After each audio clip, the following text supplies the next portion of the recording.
ते चतुर्वती निज दुख भगवान की 2471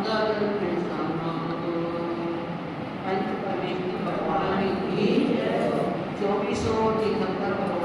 की आचार्य श्री विद्याभूषण गणपति चरण महाराज की राम श्याम निर्वाणी माता की बोले हरिका सुपा सरस्वती भूषण माता जी की, बोले हरिका संघ की जयकारा गुरु माँ का।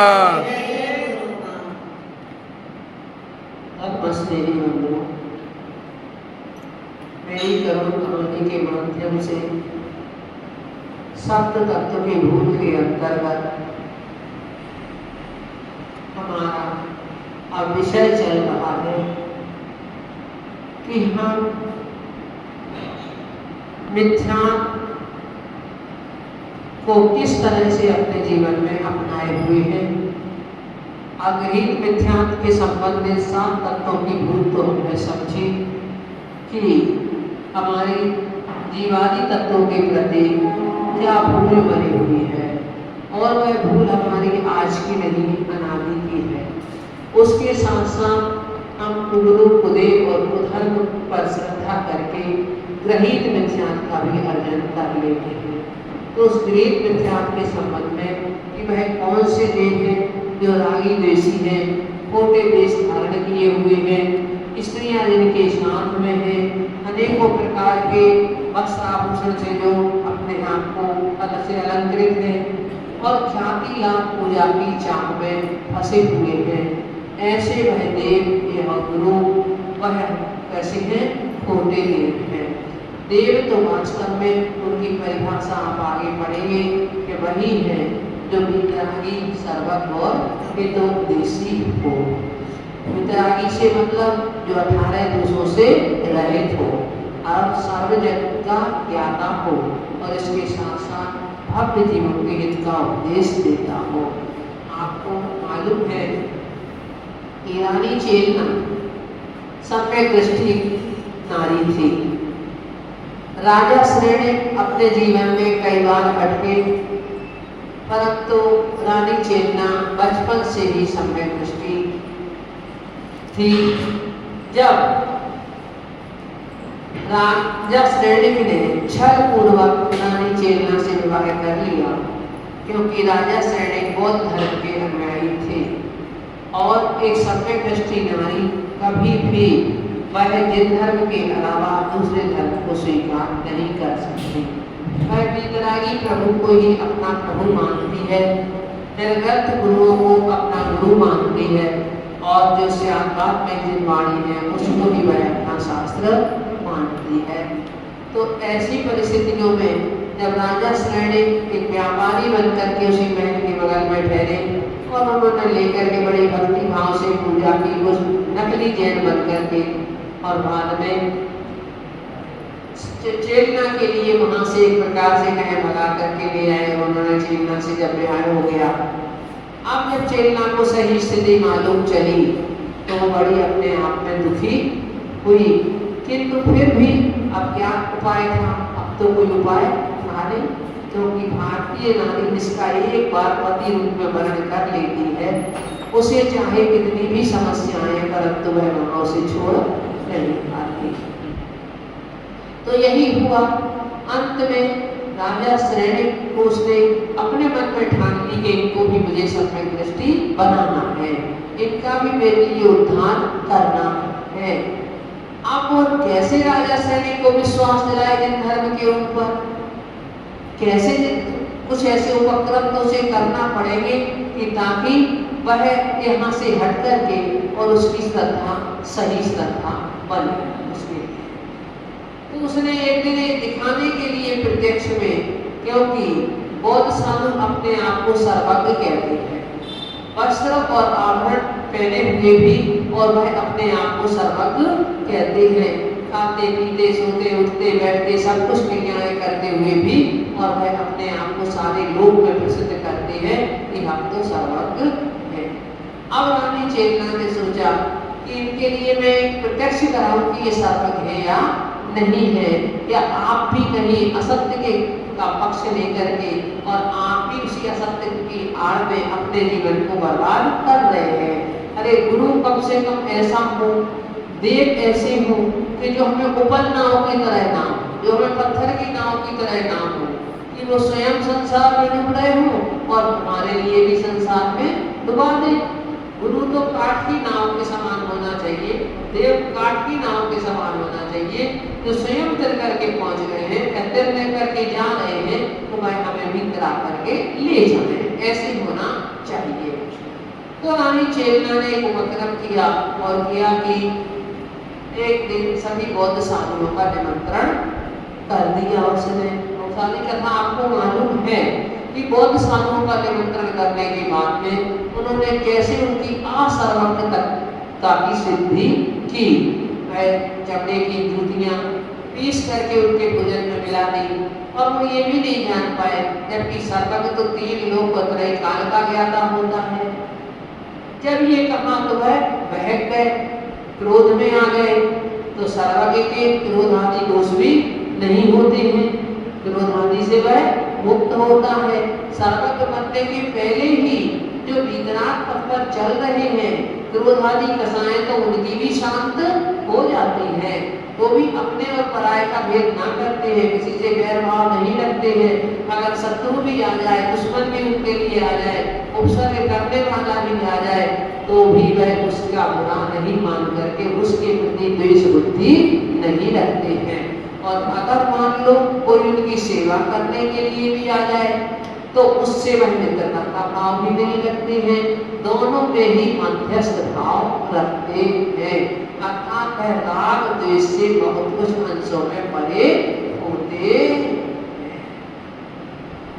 सामने वाला व्यक्ति उसमें सोच सकता है कि मैंने इनका उपकार किया है और ये मेरी प्रशंसा भी नहीं कर रहे।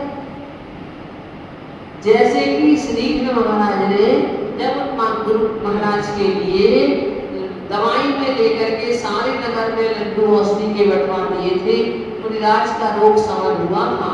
और जब वो वैद्य जिन्होंने वो दवाई बताई थी, वह महाराज के पास बैठे हुए थे, श्री कृष्ण जी भी उनके पास बैठे हुए थे, तो उन्होंने वैद्य जी ने कहा, महाराज मैंने ऐसी दवाई दी आपको दुनिया में और कोई नहीं दे सकता था। महाराज जी बोले, भाई मेरा असाधा कर्म का उदय था, तो असाधा कर्म के उदय से बीमारी आई थी और मेरा असाधा कर्म का उदय आया, आप उसमें निमित्त बन गए, बीमारी मेरी दूर हो गई। बोले अब उसने चाहे क्या सिद्धांत बता रहे हैं कि मेरी प्रशंसा ही नहीं की। तो ऊपर से तो महाराज को नमोस्तु, किंतु अंदर में मायाचारी का भाव आ गया। मायाचारी के भाव के कारण क्या बने? त्रियंच बने, मायाचारी के कारण बंदर बने। तो वही मुनिराज जब जंगल में तपस्या कर रहे थे, उन मुनिराज को देख करके सोचता है कि इन्होंने मेरी प्रशंसा भी नहीं की थी। उसे जाति स्मरण हो गया, पूर्व का आभास हो गया उसके लिए, मैंने इनके लिए इतनी अच्छी दवाई दी थी और इनने मेरी प्रशंसा भी नहीं की थी, और लेके डाली तोड़ करके और उनकी जान में घुसाने से भाव कर देता था उनके। मुनिराज फिर भी अपने ध्यान में नहीं है, जब वहां खून बहने लगता है, परंतु मुनिराज अपने फिर भी ध्यान में नहीं है, तब उसके भाव परिवर्तित होते हैं कि उस समय में इनके का उपकार करने वाला था और आज मैं इनका अपकार कर रहा हूँ, मैंने इनके ऊपर उपसर्ग कर दिया, तो इन्होंने मेरी बुराई भी नहीं की, मेरे ऊपर कुछ नहीं कहा, मेरे ऊपर क्रोध नहीं आया, कुछ नहीं आया। अब उसके मन में सही तत्व का ज्ञान हुआ, पूर्व का वैध था तो ज्ञान था उसे दवाइयों का, वो भी उसे ज्ञान हो जागृत हो गया। वन में से औषधि तोड़ करके लाया और उनको पत्तियों का रस निकाल करके और मुनिराज के घाव पे लगाया और मुनिराज का घाव उसने ठीक किया। तो संसारी जीव राग द्वेष में फंसे हुए हैं। अगर वह भी राग द्वेष में फंसे हुए हैं और उनके साथ साथ अगर उनको जो आगे चलाने वाला है वो भी राग द्वेष में फंसा हुआ हो, तो फिर वो कैसे पार हो जाएंगे? नहीं हो सकते। तो उन्हें, क्योंकि हमें देव शांत गुरु जो हमारे पहचान है, जो हमारे प्राण है, वो कम से कम ऐसे होना चाहिए कि जिनमें वितरागता हो, जिनका ज्ञान इतना हो कि जो त्रैकाल की बातों को जानते हो, जो शत्रुओं और मित्र का भेद ना रखते हो, सभी प्राणियों को बराबर से इनका उपदेश देते हो, ऐसे हमारे देव गुरु और शास्त्र से भी हमें वही शिक्षा मिलती है, वही हो सकते हैं हमारे देव साथियों। तो हमारी परंतु हम रागी जैसी हो करके और हम यदि वैसे ही देव गुरु मान लें तो कभी हमारा कल्याण उनके निमित्त से नहीं हो सकता। तो हमने परंतु अभी तक हम गीत मिथ्यात्व को अपनाए हुए हैं, तो हम यही कर रहे हैं कि हम वैसे ही आज हमारे लिए रागी जैसी देवी अच्छे लगते हैं, आज हमारे लिए जो गुरु है।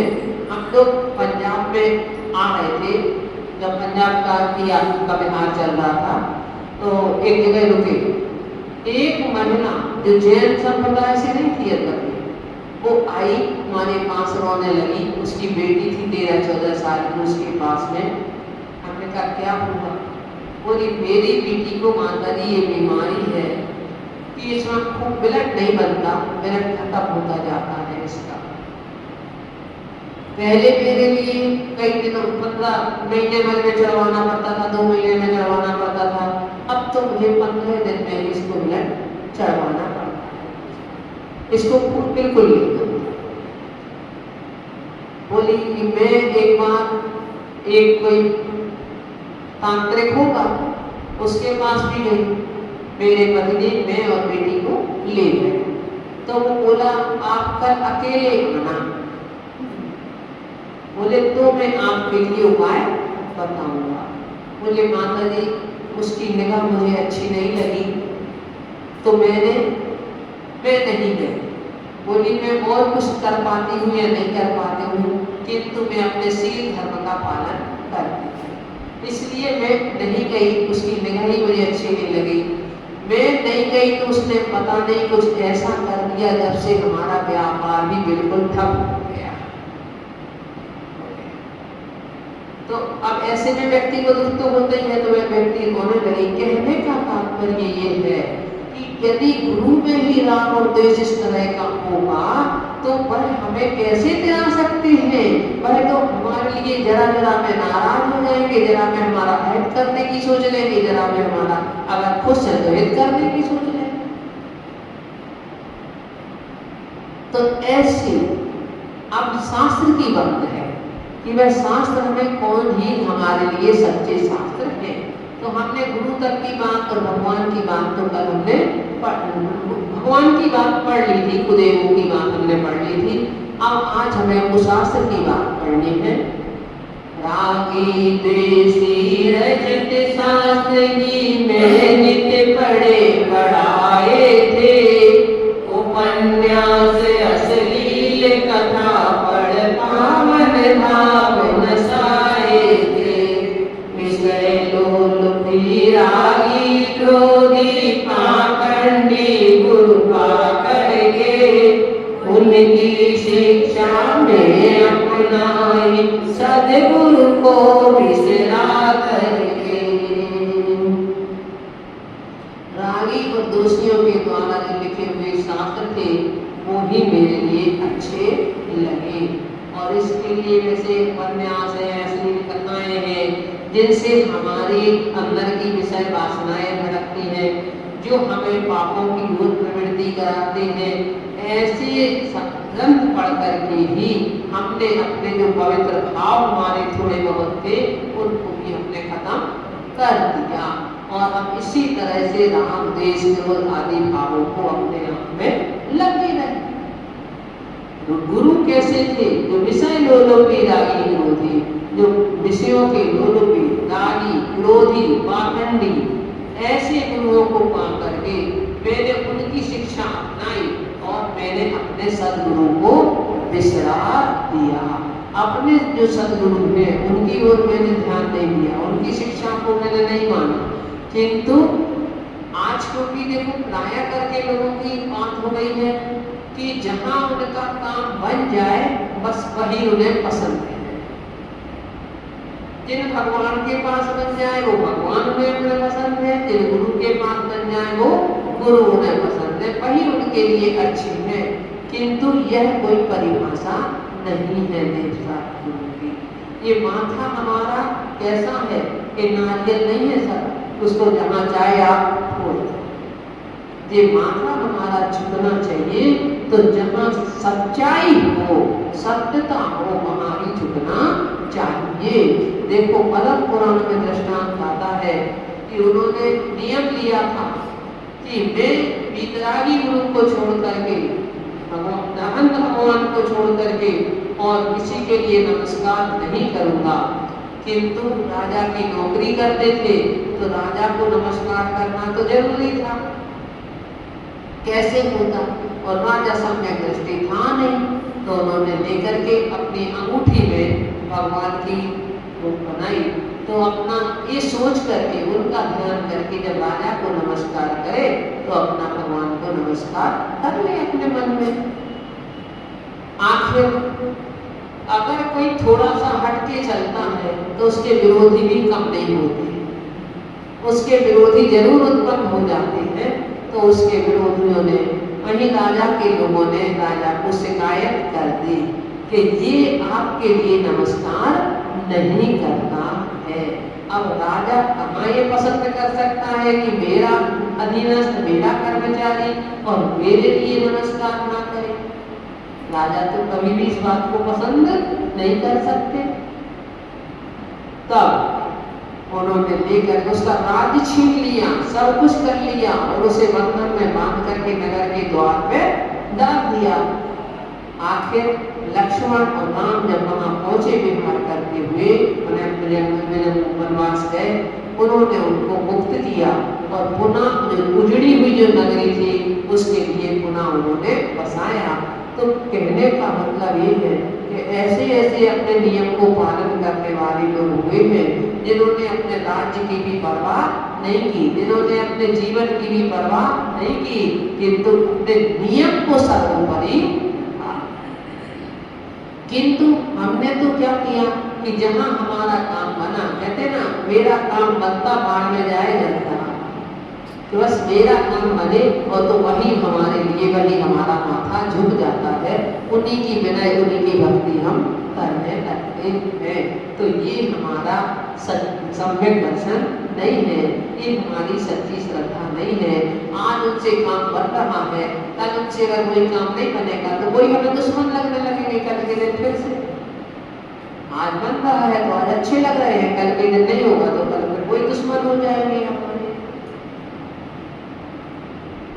तो मैंने सदगुरु को विसरा करके उनकी शिक्षा को अपनाया। अब हमारी दशा कैसे हुई? लोभी गुरु लालची चेला जैसी मेरी दशा भई, मन की इच्छा मोक्ष गमन की 84 लखियों निरही, सत्य अहिंसा दया भाव से शून्य धर्म अवलंब लिया, यज्ञों में पशुओं को देवों के दया किया। अब हमारी शिक्षा ऐसी हो गई स्थिति कि जैसे लोभी गुरु और लालची चेला दोनों एक से मिल गए। इसके आगे किसी ने पूरा कहा है, लोभी गुरु लालची चेला हुए नरक में ठेला ठेला, मतलब उनकी कभी स्थिति सुधर नहीं सकती। तो मेरी दशा ऐसी ही हुई कि गुरु लोभी, क्योंकि वास्तव में ऐसे गुरु तो बहुत मिलते हैं जो शिष्य के धन को हरण कर ले, किंतु